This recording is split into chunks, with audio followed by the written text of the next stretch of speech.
Let me show you something. This is Naihanchi Shodan.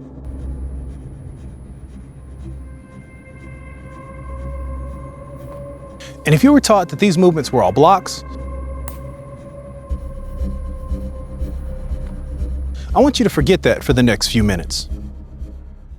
When you're chest to chest with a person and you're fighting for position, what are your hands actually trying to accomplish?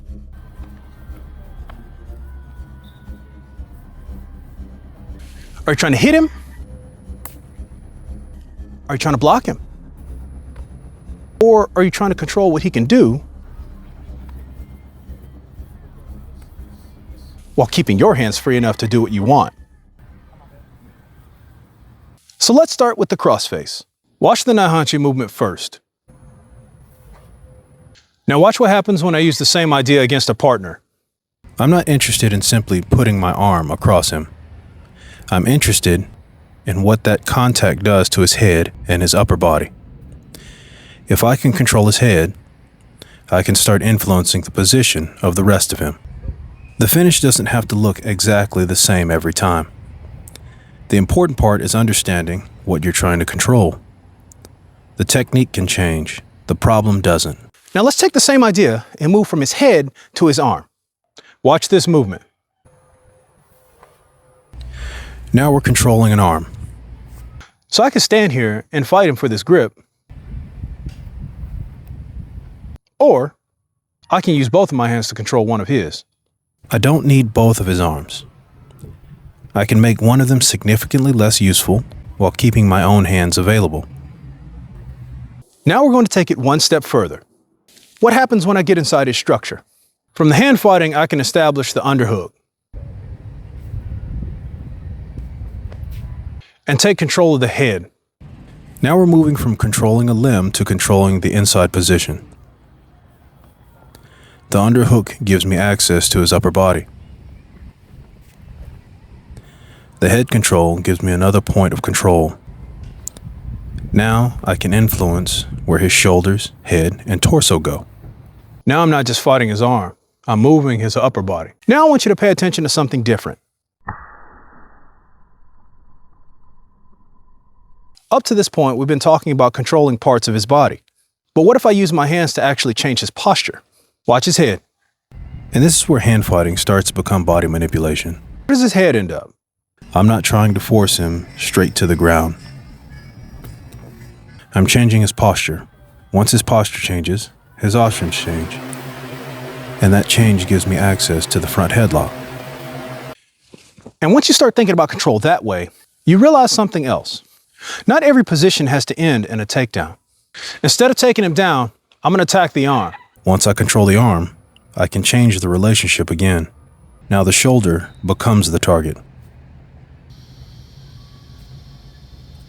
What does controlling this part of him allow me to do next?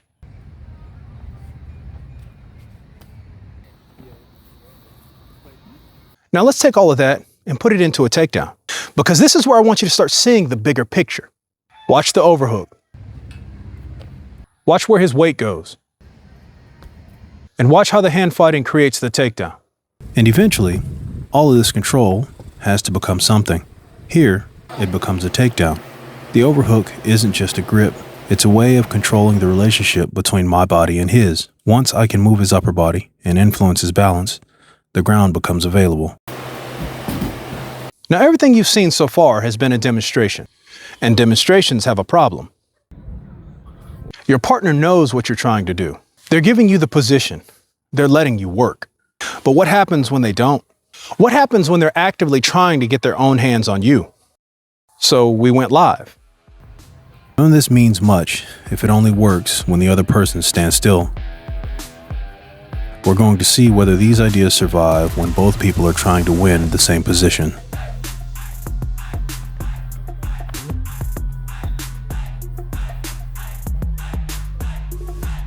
Notice how little of this looks like the kata. That's intentional. We're not trying to perform the movements. We're trying to use the ideas behind them.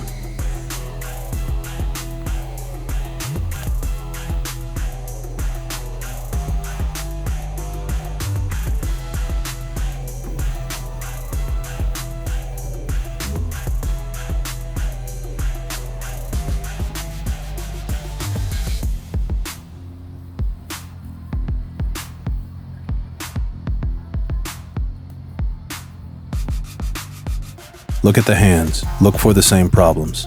Control. Clear. Recover. Establish position. Move the opponent. And then attack.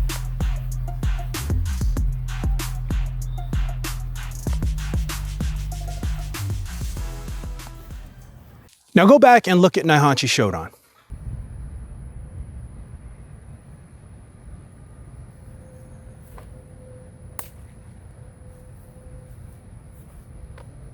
The kata isn't just giving you a collection of techniques.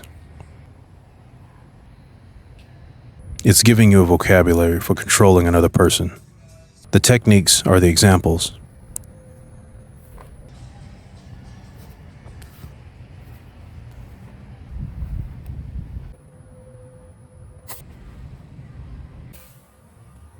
The deeper lesson is what the hands are trying to accomplish.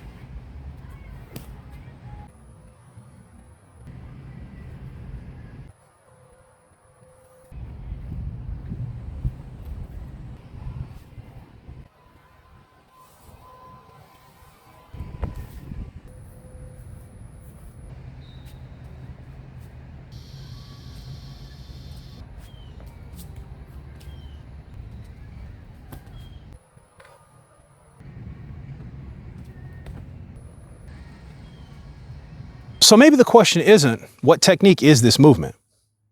Maybe the better question is, what problem is this solving? Because once you start looking at Naihanchi that way, you start seeing something completely different. This isn't just a kata about punching and kicking. It's teaching you how to use your hands to fight for position.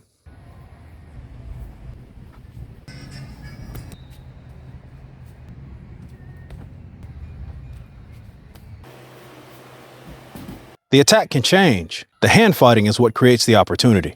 And if you want to see the bigger framework that I use for taking something like kata and turning it into something you can actually apply, I've put that framework into my free self-defense roadmap. It's a one-page guide that lays out the bigger picture. You can get it through the link down in the description. Before you go, I want you to try something. Go back and watch Naihanchi Shodan. Pick one movement. And before you ask, what does this block? Ask yourself, what problem is this movement solving?